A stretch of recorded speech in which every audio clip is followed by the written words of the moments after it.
আপনারা নিজেরাই প্রমাণ করেছেন যে তাগুতি বিধান এবং মানব রচিত সংবিধানগুলো, আইনগুলো কখনো মুসলিমদের সেন্টিমেন্টের পক্ষে আসতে পারে না। তারা কখনো সাতেমে রসুলের পর্যন্ত বিচার করতে পারে না। তারা আল্লাহ দ্রোহীদের বিচার করতে পারে না।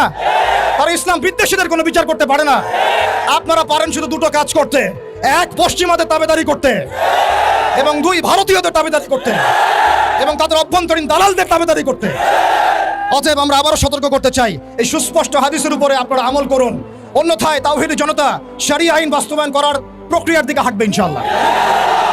ইয়া খিলাফা ইয়া শাহাদাত, হয় খিলাফত না হয় শাহাদাত, হয় খিলাফত না হয় শাহাদাত।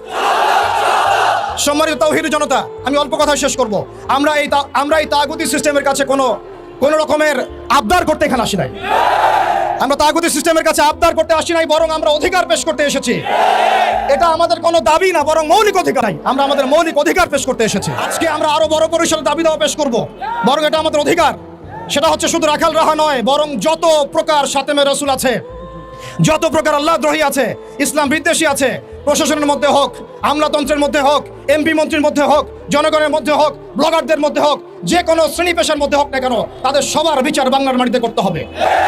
দ্বিতীয় কথা হচ্ছে, এই সিস্টেম প্রণয়ন করতে হবে এমনভাবে যাতে আন্তর্জাতিক বিচার ব্যবস্থাকে পর্যালোচনা করে এমন একটা ব্লাসফেমি আইন বাংলাদেশে প্রণয়ন করা হয়, যাতে এই বিষয়গুলোর বিচার তো হয়, ইন ফিউচার, ভবিষ্যতে বাংলাদেশের মাটিতে কেউ আল্লাহ এবং তার রসুলকে কটূক্তি করার সাহস না পায়। এমন একটা আইন আমরা প্রণয়ন করতে চাই আপনাদের মাধ্যমে, এবং এমন একটা আইন প্রণয়নের দাবি করতে চাই আপনাদের কাছে, যে আইনের মধ্য দিয়ে আগামীর বাংলাদেশে কোনো প্রজন্ম গড়ে উঠবে না যারা আল্লাহ এবং তার রসুলকে গালিগালাজ করে।